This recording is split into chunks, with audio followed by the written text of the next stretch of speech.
اردو سیکھنے کا یہ ویڈیو نمبر 179 ہے۔ روزہ کے مکروہات۔ روزہ کے مکروہات۔ سوال: کن چیزوں سے روزہ مکروہ ہو جاتا ہے؟ کن چیزوں سے روزہ مکروہ ہو جاتا ہے؟ جواب: جھوٹ، غیبت، چغلی، گالی دینے، بیہودہ بات کرنے اور کسی کو تکلیف دینے سے روزہ مکروہ ہو جاتا ہے۔ جھوٹ، غیبت،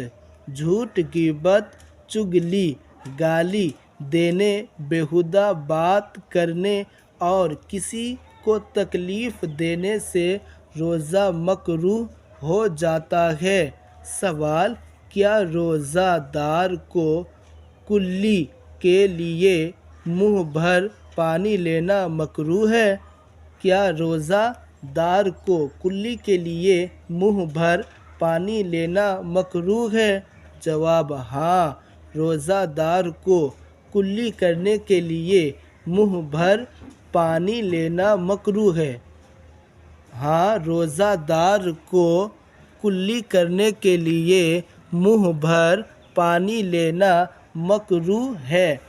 سوال: کیا روزہ کی حالت میں خوشبو سونگھنا، تیل مالش کرنا اور سرما لگانا مکروہ ہے؟ کیا روزہ کی حالت میں خوشبو سونگھنا، تیل مالش کرنا اور سرما لگانا مکروہ ہے؟ جواب: نہیں، روزہ کی حالت میں خوشبو سونگھنا، تیل مالش کرنا اور سرما لگانا مکروہ نہیں ہے، مگر مردوں کو زینت کے لیے سرما لگانا ہمیشہ مکروہ ہے۔ مگر مردوں کو زینت کے لیے سرما لگانا ہمیشہ مکروہ ہے اور روزہ کی حالت میں بدرجہ اولیٰ مکروہ ہے۔ سوال: کیا روزہ میں مسواک کرنا مکروہ ہے؟ کیا روزہ میں مسواک کرنا مکروہ ہے؟ جواب: نہیں، روزہ میں مسواک کرنا مکروہ نہیں، بلکہ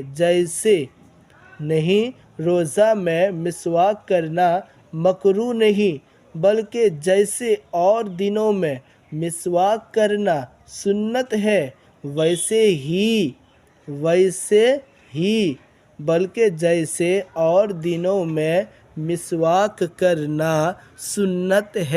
ویسے ہی روزہ میں بھی مسنون ہے، یعنی سنت ہے، مسنون ہے۔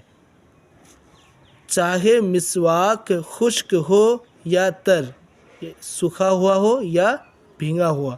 تر بولتے ہیں جو پانی وغیرہ سے بھیگ گیا اسے، اور خشک یعنی سوکھا۔ چاہے مسواک خشک ہو یا تر، اور زوال سے پہلے کرے یا بعد میں، کسی وقت مکروہ نہیں، اور زوال سے پہلے کرے یا بعد میں کسی وقت مکروہ نہیں۔ چلیے اس ویڈیو میں یہیں تک، ملتے ہیں نیکسٹ ویڈیو میں۔